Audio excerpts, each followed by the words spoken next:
Amén. Bueno, hoy continuamos con la Iglesia en el tramo final de su historia. Al comienzo veíamos que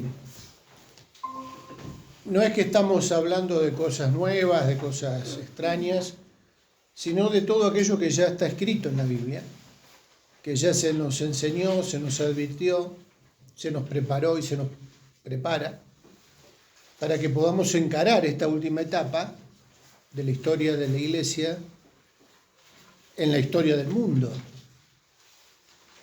Y habíamos quedado en el punto 5, nos habíamos introducido en el punto de aquel que nos muestra cómo Jesús preparó a sus discípulos. ¿Recuerdan? Cuando el Señor le dice a sus discípulos, así como el Señor me envió, y hablamos del estilo ministerial que tuvo Jesús, ¿no? ¿Cómo lo envió el Padre a Jesús? Hotel 5 estrellas, menú. Le gustó esa parte, ¿no? Porque pareciera que últimamente los ministerios exitosos se mueven con ese criterio, con ese estilo. Sin embargo, Jesús no tenía dónde recostar su cabeza, ¿no? Sin embargo, ¿le faltó algo?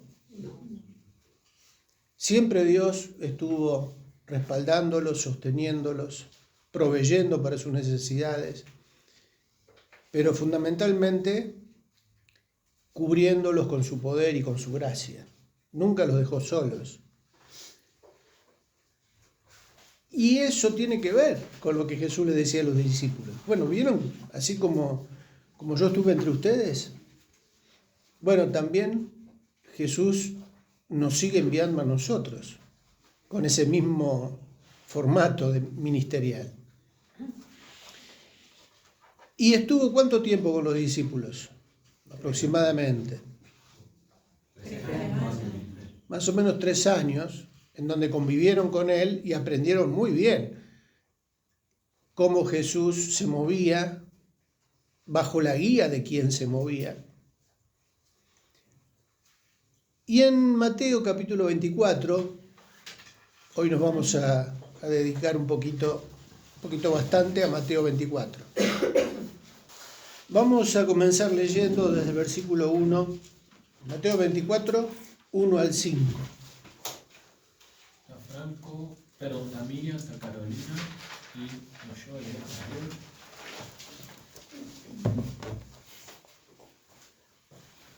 Es Carolina. No, porque vos tenés Carolina y Karina. Pero ella es Carolina. Sí, la otra era Karina y vos le decías Carolina. Bueno, pero la tenemos Karina. Entonces, ¿está escuchando Karina? No, es Carolina. Carolina, digo. Carolina Olivera. Está. No es Karina, es Carolina. No, es Carolina. Es lo que yo te digo. La del miércoles Karina. Carolina, sí, soy. Hola, ¿cómo estás? Hola, Carolina. Claro. ¿Qué hay? ¿Una Carolina y una Karina? Claro, lo que pasa es que hay una Karina a la que yo le digo Carolina. Sí. Y ahora veo que está Carolina y me quiero asegurar que es Carolina y no Karina. Bueno. Ella es Carolina. ¿Leo, pastor? Esa era la idea, Caro. 24 del 1 al 5. ¿No? Sí. Bueno.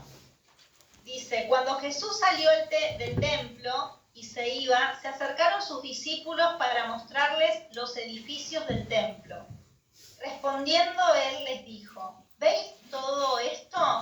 De cierto os digo, que no quedará aquí piedra sobre piedra, que no sea derribada. Señales ante el fin. Y estando él sentado en el monte de los olivos, los discípulos se le acercaron aparte diciendo, dinos, ¿cuándo serán estas cosas? ¿Y de qué señal hablará de tu venida y el fin del siglo? Respondió Jesús, le dijo, mirad que nadie os engañe, porque vendrán muchos en mi nombre, diciendo yo soy el Cristo, y a muchos engañarán. Bien. Jesús salía del templo y los discípulos se acercan para mostrarle la construcción, ¿no? Para destacar el tipo de construcción. Y respondiendo Jesús les dijo, ¿veis todo esto? Esto de lo que ustedes se sienten orgullosos, semejante templo, semejante estructura, diseño, el tiempo que llevó construirlo, algo magnífico. Bueno, ¿ven todo esto? De cierto digo que no quedará aquí piedra sobre piedra que no sea derribada. ¡Oh! Pavadita de declaración hace el Señor. Pero es una declaración profética. O sea, ¿qué es lo que está haciendo el Señor? Contándoles que eso tan importante, tan grande, tan majestuoso, tan bien hecho, de lo que ellos se sentían orgullosos, iba a ser destruido y no iba a quedar piedra sobre piedra. Cuando en introducción bíblica vemos las imágenes, cuando vemos arqueología, ¿no? Se cumplió literalmente lo que dijo Jesús. De ese templo no quedó piedra sobre piedra. Se cumplió al pie de la letra. Y es como que esta declaración del Señor abre la puerta para una serie de anuncios proféticos. Porque es como que los discípulos, después de escuchar las palabras del Señor, vieron la oportunidad de seguir preguntando y de seguir el hilo del tema que el Señor inició con estas palabras sobre el templo. Dinos, ¿cuándo serán estas cosas y qué señal habrá de tu venida y del fin del siglo? En esta pregunta hay una división de tiempo después en la respuesta, porque ¿qué preguntan primero los discípulos? ¿Cuándo será la destrucción del Estas cosas, refiriéndose a qué. La destrucción del templo. Pero en la segunda parte, ¿qué dice? ¿Qué señal? De tu venida y del fin del siglo. ¿Cuándo serán estas cosas? De tu venida y del fin del siglo. O sea que abarcaron desde su presente, en ese contexto, hasta el fin de los tiempos. Respondiendo Jesús les dijo, mirad que nadie os engañe. Dentro de este capítulo 24, ustedes ven allí en el bosquejo que tienen en la hojita, subdividimos temáticamente este capítulo. En primer lugar, decimos advierte sobre los engaños. O sea, dentro de este capítulo 24 se advierte sobre los engaños. Jesús advierte sobre eso. ¿Dónde? En el versículo 4, en el versículo 5 y en el versículo 11. ¿Vamos a leer esos versículos? Ya leímos el 4 y el 5. ¿Qué dice el 11? Y muchos falsos profetas se levantarán y engañarán a muchos. Muchos falsos profetas se levantarán y ¿qué van a hacer? Engañarán. El versículo 5 dice, porque vendrán muchos en mi nombre diciendo yo soy el Cristo y a muchos Engañarán. el engaño. El engaño. Este tema abarca todos los tiempos. El engaño no es patrimonio de un momento determinado de la historia, no es que va a ser el engaño que apareció en el primer siglo de la Iglesia, las herejías, los gnósticos, los judaizantes, o sea, todas las cuestiones, los docetistas, los filósofos. No solo se refirió a ese engaño, sino que cuando habla de engaño, está hablando de todos los tiempos, del engaño que va a ser hasta el último momento. Acuérdense, cuando vemos en escatología, que Satanás, después del milenio, va a ser soltado. ¿Con qué propósito? Engañar a las naciones. O sea, es el trabajo del enemigo, no nos puede extrañar. Pero como vemos, el engaño es algo que sigue vigente.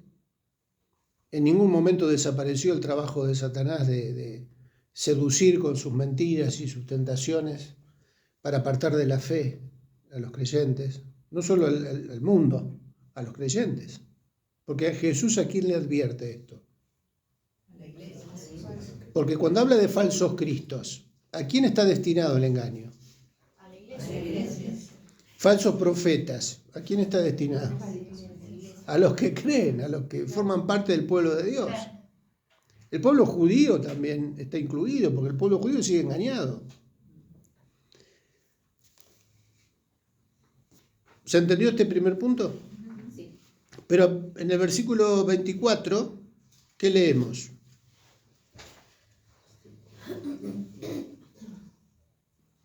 Porque se levantarán falsos cristos y falsos profetas, y harán grandes señales y prodigios, de tal manera que engañarán, si fuere posible, aún a los escogidos. El versículo 24 ratifica el destino del engaño, el propósito del engaño. El mundo está engañado. O sea, los incrédulos, los que viven de espaldas a Dios, no tienen por qué preocuparse. Sí, tienen de qué preocuparse. Pero digo, es como que ellos ya están en ese engaño, con un velo, en la oscuridad, en las tinieblas,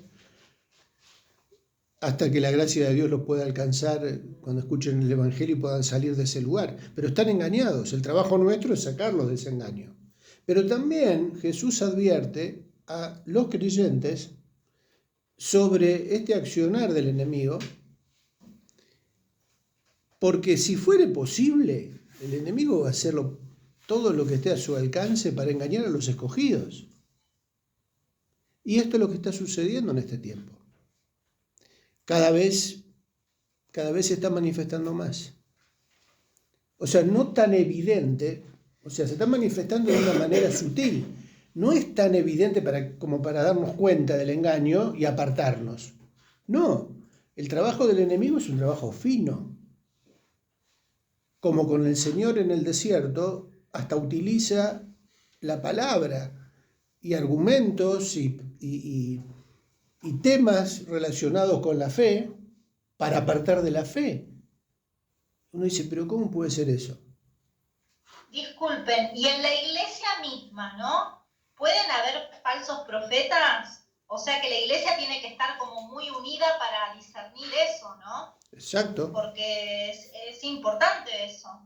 Digo, ¿no? A eso nos estamos... Como iglesia también se puede confundir. Exactamente. Ahora, fíjense que el 24 dice que se levantarán falsos cristos y ¿qué más? O sea, falsos ministros de la palabra.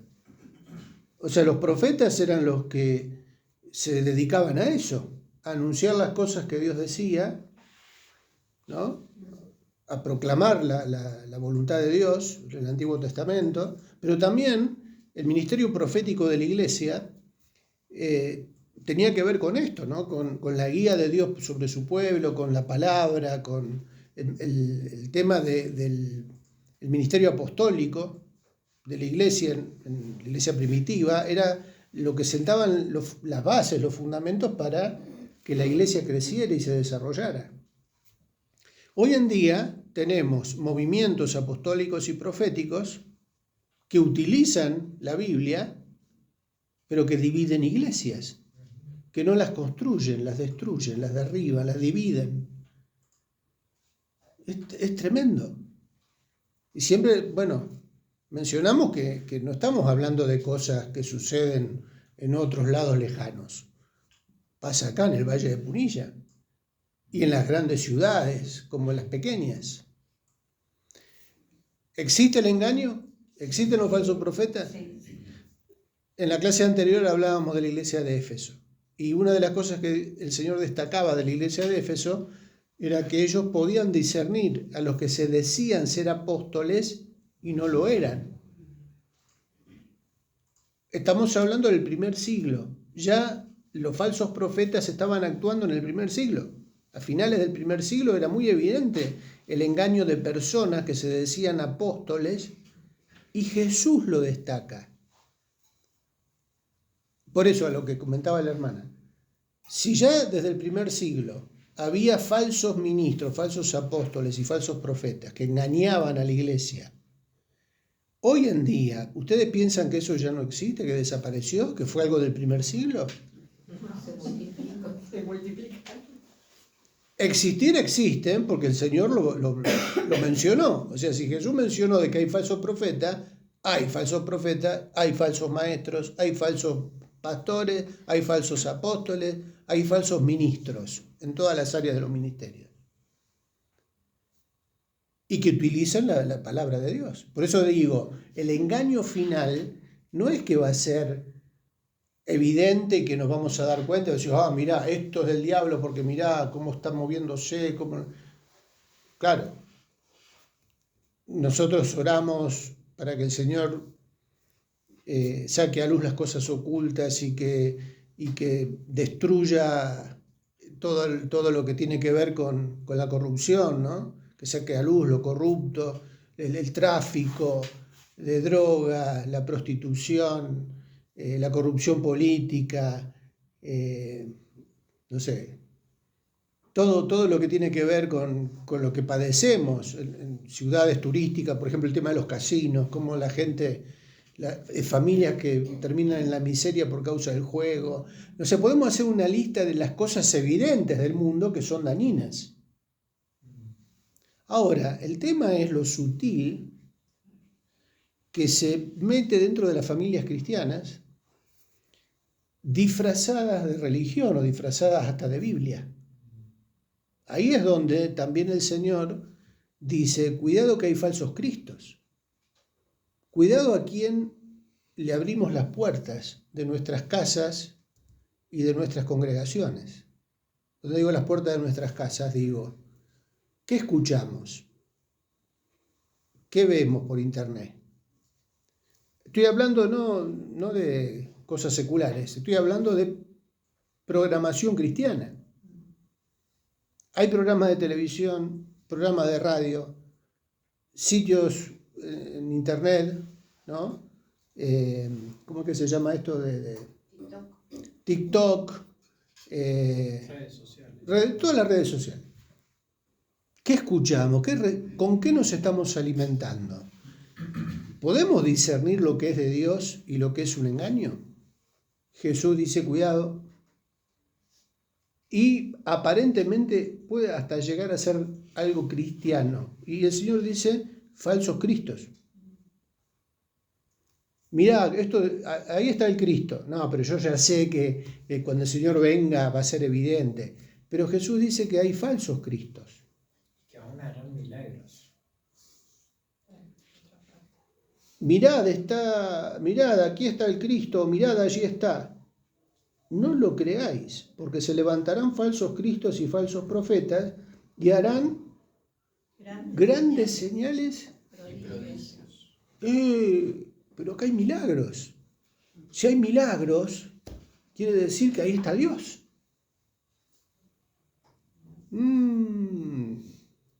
Todos los milagros y las señales que uno puede ver, ¿son de Dios? No.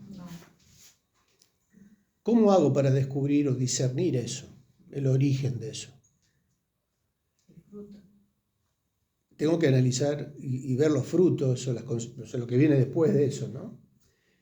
Por eso digo, acá nosotros hemos conocido personas que se presentaban con un ministerio profético y aparentemente había cosas que se confirmaban como señales evidentes y reales. Pero ¿qué pasó después? En el lugar donde ese ministro terminó con una división. La iglesia se divide. Familias que quedan destruidas. Bueno, ya lo citábamos la otra vez, ¿no? Díganme si lo citábamos eso la otra vez. Sí. ¿No? Y las consecuencias que eso trae. Pero bueno, por eso digo, estas advertencias de Jesús en Mateo 24 a nosotros nos sigue llegando para que tomemos en cuenta esto. Cuidado con lo que consumimos. filtremos todo lo que escuchamos. Y si hay cosas que no nos cierran, preguntemos, pidamos orientación, consejo. No porque sea famoso el predicador quiere decir que lo que esté diciendo sea algo que Dios respalda. Es más, Jesús hasta mencionó el hecho de que muchos van a venir diciendo que en su nombre echaron fuera demonios. ¿No? En su nombre, en tu nombre echamos fuera demonios, enfermos que se sanan, señales. En el nombre de Jesús. O sea, si fue en el nombre de Jesús, quiere decir que tiene el respaldo de Dios, porque mencionan a Jesús. Ahora, ¿cuál fue la respuesta del Señor?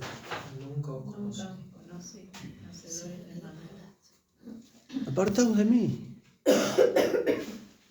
El hecho de que se hagan cosas en el nombre del Señor no es garantía de que el Señor esté ahí, respaldando. Es un tema interesante porque uno puede decir, pero ¿cómo? Hasta se pueden edificar iglesias, congregaciones, ministerios, pero ¿el Señor los mandó a hacer eso? ¿Lo hicieron dependiendo de la guía de Dios? ¿Cuentan con el respaldo del Señor?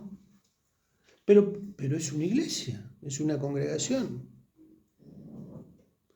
El enemigo es muy hábil en el engaño y hasta en el autoengaño. Porque esas personas que decían eso quizás estaban siendo engañadas por el enemigo y siendo ellos autoengañados, porque como ellos creían que lo que estaban haciendo lo hacían en el nombre del Señor y por lo tanto tenía el respaldo de Dios, quizás no era tan así. Quizás sí tenían buenas intenciones y querían hacer cosas para servir a Dios y para de esa manera ganarse el favor de Dios. Pero cuando Dios está detrás, guiando todas las cosas, acompañando a sus siervos, se nota, es evidente. Y a veces hay cosas que las hacemos y que Dios permite que sucedan y hasta Dios puede permitir de que la gente se convierta bajo el ministerio de esas personas. Interesante, ¿no? Pero eso quiere decir que Dios los está respaldando y cuidando y guiando. Es un tema para meditar y para que revisemos también nuestras motivaciones. Si yo estoy en un ministerio, ¿por qué estoy en ese ministerio? ¿Porque Dios me puso, porque Dios me llamó y me quiere usar ahí? ¿O porque yo elegí y quiero estar ahí? Con la intención sana de servir, pero ¿lo estoy haciendo porque Dios me puso y Dios me está respaldando? ¿O lo hago con una motivación equivocada? Para mostrarme, para hacer ver que hago algo, para quedar bien con el pastor o con mi familia, ¿cuál es mi motivación? O sea, puede haber este tipo de cosas. El autoengaño. Cuidado. Por eso la importancia de buscar al Señor y pedir que Él nos guíe. No hacer las cosas porque a nosotros nos parece que es así y hasta utilizar el nombre del Señor para hacerlo. Y volviendo al punto, el problema del engaño del que Jesús advertía es un problema grave. Porque no es, repito, no son engaños evidentes, son engaños sutiles. En donde hasta nosotros mismos podemos estar autoengañados y no saberlo. Hasta que el Señor, por su misericordia, nos muestra, si realmente queremos hacer su voluntad, el Señor nos va a guiar para sacarnos del engaño. Pero hasta dentro de las congregaciones hay personas que se autonombran en un ministerio, se autoponen, porque ellos creen que Dios lo levantó para ese ministerio. Pero en realidad no hay frutos que lo certifiquen. Cuando Dios levanta a alguien y está la unción sobre esa persona, va a haber frutos que lo van a certificar. Y no va a ser necesario que busquen respaldo en nadie, ni en recursos, porque hay gente que quiere comprar ministerios, que ya tenemos casos en la Biblia también, de gente que ofreció dinero para comprar poder espiritual.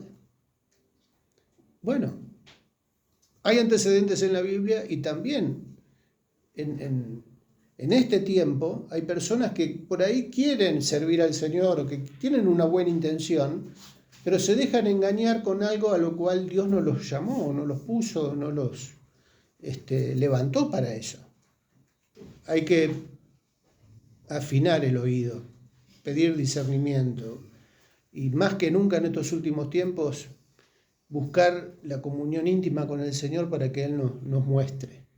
Y si es necesario parar, dejar de hacer lo que uno está haciendo hasta que el Señor confirme, nos guíe con su palabra, con señales, con su presencia moviéndonos, más vale no hacer nada hasta que eso no suceda, ¿no?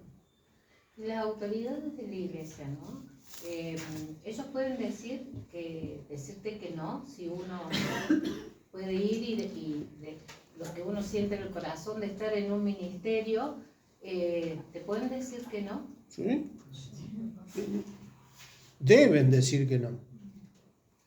Si Dios les muestra que no es de Él.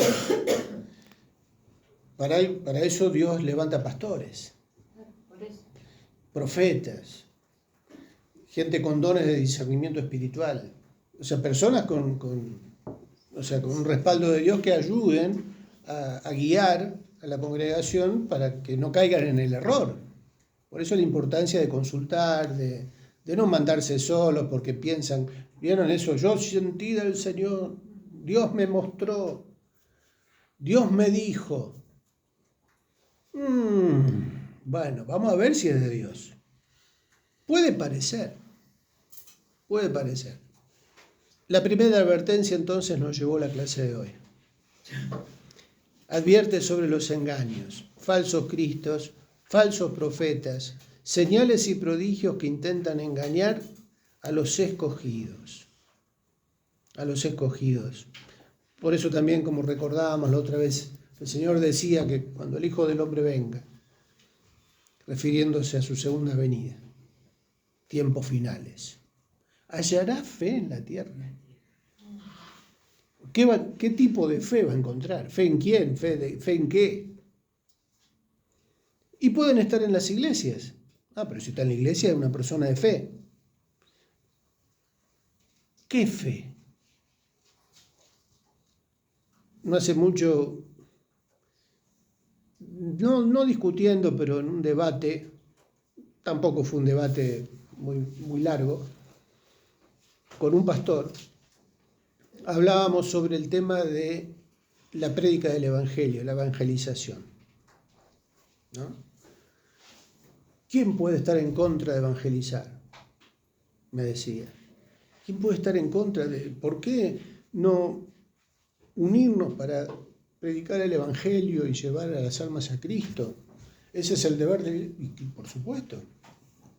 Porque el Evangelio, me decía, el Evangelio es el mismo.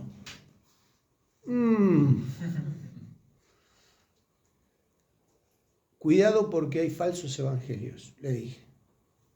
No todo lo que se predica como evangelio es el evangelio de Dios. Puede haber evangelios distintos. Y medio que... Bueno, ahí se terminó el debate. Y ya me crucificó. Ya no. Hasta ese momento éramos amigos. Pero no dice la Biblia, no advierte la Biblia sobre los evangelios distintos. El que viniere predicando otro evangelio, cuidado que puede haber variantes del evangelio al que Pablo advierte los engaños. Hasta la buena noticia de salvación puede ser adulterada, tergiversada, y se pueden predicar evangelios distintos. ¿El evangelio de la prosperidad es un verdadero evangelio? ¿Es un evangelio bíblico? ¿Hay falsos evangelios o no? ¿Hay distintas maneras o estilos? Sí, pero el contenido también cambia. ¿Qué expectativa de salvación yo le doy a la gente? que se va a ir al cielo depende de la cantidad de siembra que hizo? Hablando de billete. ¿Ese es el verdadero evangelio? Bueno, pero ¿se está entendiendo el punto del engaño? ¿Hay que tener cuidado o no? ¿Hay que consumir cualquier cosa como que viene de Dios? ¿Se animan al 2? ¿A empezar por lo menos el 2? Punto 2 dice, revela señales sociales y naturales. A, guerras y conflictos, versículos 6 a 7a. B, pestes y hambres, 7b. Terremotos, C, 7c. D, señales en el mar, Lucas 21, 25b. E, señales en el cielo, versículos 29 y 30. ¿Vamos a esos textos? Sí. Vamos. Mateo 24, 6 y la primera parte del 7. ¿Quién tiene acá? Y oiréis de guerra y rumores de guerra, mirad que no os turbéis, porque es necesario que todo esto acontezca, pero aún no es el fin, porque se levantará nación contra nación y reino contra reino, y habrá pestes y hambres y terremotos en diferentes lugares. Señales sociales y naturales. Cuando hablamos de señales sociales hablamos de los conflictos, de las guerras, cosa que dice el 6 y el 7. Guerras, rumores de guerras. Dice, es necesario que esto acontezca, pero aún no es el fin, porque se levantará nación contra nación y reino contra reino. Y habrá pestes. ¿Seguimos leyendo ahí? Y hambres y terremotos en diferentes lugares. Señales. Señales visibles en la naturaleza y en la sociedad que cada vez va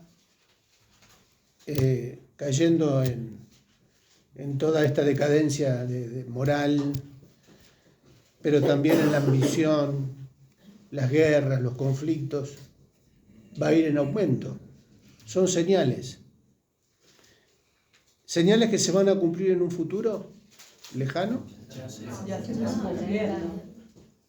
En realidad, inmediatamente después de que Jesús decía eso, pasaba. O sea, señales que se fueron cumpliendo a lo largo de la historia. ¿Dónde estamos? Pestes y hambre, 7b, decíamos, ¿no? El 7c habla de ¿qué? Terremotos, señales en la naturaleza. En el mar, Lucas 21, 25. Acá nos vamos de Mateo a Lucas. ¿Pero por qué? Porque ahí hay un dato interesante. 21, 25b. ¿Lo leo? Dale. Y en la tierra, angustia de las gentes confundidas a causa del bramido del mar y de las olas. ¿De qué está hablando eso? Tsunami. Yo por eso lo puse porque en algún momento, ¿se acuerdan del tsunami ¿dónde fue? Indonesia, en la Polinesia, no me acuerdo. Japón. Sí, Japón, pero aparte hubo... Bueno, sí, bueno. Hace muchos años hubo un tsunami que arrasó con un lugar que era una isla muy turística. No sé cuántos miles y miles de muertos hubo. Porque tsunami cada tanto hay. Acá en Chile tenemos en la costa del Pacífico, lo que pasa en Japón repercute en la costa del Pacífico acá en Sudamérica.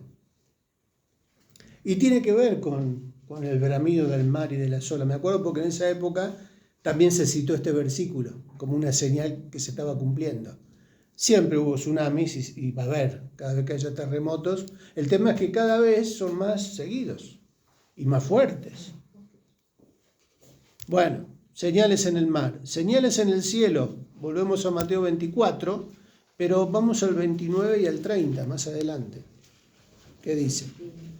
E inmediatamente después de la tribulación de aquellos días, el sol se oscurecerá y la luna no dará su resplandor, y las estrellas caerán del cielo y las potencias de los cielos serán conmovidas. Entonces aparecerá la señal del Hijo del Hombre en el cielo, y entonces lamentarán todas las tribus de la tierra, y verán al Hijo del Hombre viniendo sobre las nubes del cielo, y con poder y gran gloria. Señales en el cielo. Está tronando mal, ¿eh? Mirá los rayos. ¿Están preparados? Es un milagro en agosto. Es un milagro del Señor. Sí. Bueno, para los que están conectados y no saben, esta época del año no es una época de tormenta, ni de lluvia, ni de humedad. Sin embargo, Es viento seco. Gloria a Dios. Está tronando, está lloviendo. Es época de incendio. época de incendio. Señales en el cielo. ¿Hay señales en los cielos? Sí. Y ahora, con el tema de la tecnología, de la comunicación satelital, de todo lo inmediato de las noticias, lo que pasa en cualquier parte del mundo, lo que se ve en cualquier parte del mundo, lo vemos nosotros acá. Aunque no se vea, naturalmente lo vemos a través de los satélites, ¿no? De las transmisiones, hasta en vivo. Se conoce más rápido todo. Casi al momento. Siempre sucedió esto, pero también estas señales se van aumentando y va a haber señales definitivas y diferentes a todo lo que sucedió. Ahí dice que va a haber una señal del Hijo del Hombre en el cielo. Y uno dice, ¿cuál será esa señal? También hubo casos de fotos y de cosas que se pasaban con nubes con formas de cruces y de la cara del Señor vieron que todo el mundo siempre está buscándole una imagen a las nubes, ¿no? Los caballos del Apocalipsis, los sonidos como si fueran de truenos en el cielo, de trompetas, grabadas en audio y transmitidas por todos lados. Ahí están, esas son las señales. Ya viene el Señor. Escuché unos ruidos de unos ángeles que son los demonios ahí abajo del río. Del Éufrates. También. Señales hasta subterráneas. Pero tiene que ver con lo que Jesús anunció, pero a veces no es tan así, a veces consumimos también mucha verdura. Nos venden verdura por asado. Pero bueno, ¿va a haber señales o no? Sí. ¿Hay señales o no? Sí. Sí. ¿Para qué sirven las señales?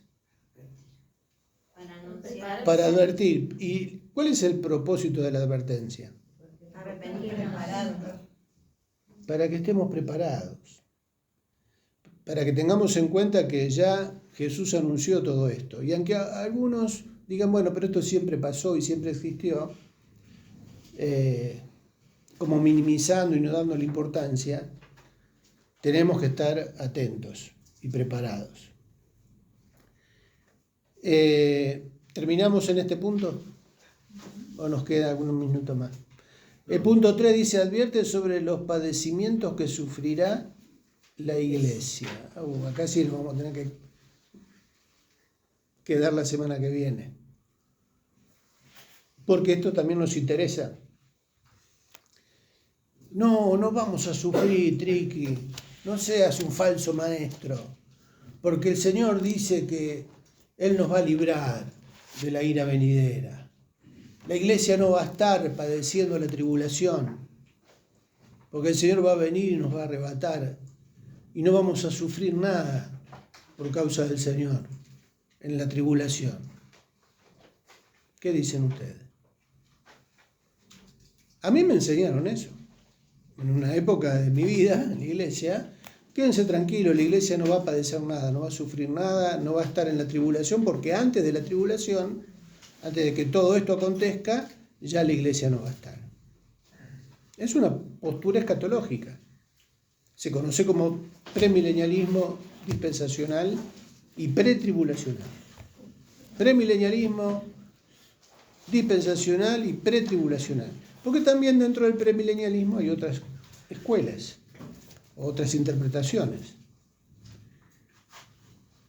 ¿Por qué el Señor entonces enseñó todo esto en Mateo capítulo 24?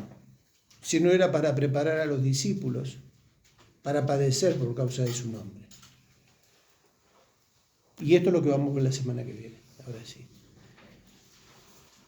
La iglesia padeció por causa del Señor desde el comienzo. No podemos generar falsas expectativas en nuestros hermanos, diciendo no se hagan problema, no van a sufrir nada. Porque el Señor preparó a los discípulos para el sufrimiento y para el padecimiento. Y a lo largo del Nuevo Testamento, los apóstoles prepararon a la iglesia para que enfrenten la persecución y las tribulaciones. ¿Por qué quedó todo esto registrado en la Biblia? ¿Porque era solamente para ese tiempo? No. Yo creo sí que el Señor nos va a librar de la ira venidera. Porque lo dice la palabra que Él nos va a librar de la ira venidera sobre este mundo. El Señor nos va a librar. Yo creo que Él nos va a llevar y nos va a permitir que sus hijos padezcan esa ira de Dios, porque esa ira de Dios no está destinada para los hijos, sino para los incrédulos. Pero sí creo que vamos a ser testigos de una parte de esa tribulación que el mundo va a sufrir, y que la iglesia ya hoy en día está padeciendo por causa del Señor. Porque hay países en este mundo hoy que persiguen a los cristianos, que matan pastores. Muchos hermanos se tienen que reunir de manera clandestina y se tienen que aprender pasajes bíblicos de memoria porque no pueden usar un texto impreso, porque si lo encuentran con un texto impreso, los meten presos y hasta pueden morir si reinciden. Entonces, ¿qué hacen? Se los aprenden de memoria para poder compartirlo. No tienen lugar donde congregarse, no tienen lugar fijo, no tienen un salón, un templo como lo tenemos nosotros. Tienen que estar cambiando de lugares para congregarse y por códigos secretos decir en qué lugar se van a reunir la próxima vez. Nosotros tenemos templo, tenemos aire acondicionado, tenemos calefacción, tenemos todas las comodidades, tenemos Biblia impresa y no la usamos como la tendríamos que usar. Y nos quejamos para venir a una reunión estando a 3, 4 kilómetros de distancia. Esas personas viajan kilómetros y kilómetros. En la China, los hermanos que tenemos en ese lugar viajan no sé cuántas horas para reunirse en un lugar incómodo, sin silla, sin Biblia, sin aire. Y sin embargo lo hacen por amor al Señor. Y es la iglesia en la China, es la iglesia que más crece en el mundo, en porcentaje. Y nosotros nos quejamos porque llueve. O hace frío, o hace calor. Bueno, vamos a orar. ¿Querés guiarnos, Miriam? Amado Señor, honramos tu nombre en esta noche, Señor, ante todo esto que estamos compartiendo, tu verdad, Señor, lo que dejaste revelado para que estemos advertidos, Señor. Gracias por tus advertencias, porque es tu amor, Señor, cuidando a tu iglesia, Señor, en estos tiempos que vivimos, los últimos tiempos, que es necesario, Señor, prepararnos. Danos, Señor, un corazón atento, vigilante, Señor, ojos abiertos para el tiempo que vivimos, Señor. Danos y también que podamos ser transmisores, Señor. Señor, que podamos reproducir estas verdades y alentar a otros, Señor, al cuidado, a la vigilancia, Señor. Clamamos por tu iglesia, Señor. Oramos, Señor, por el engaño que es tan evidente en tantos lugares, Señor. Clamamos, Señor, por la iglesia, que pueda ser advertida, pueda ser limpiada, Señor.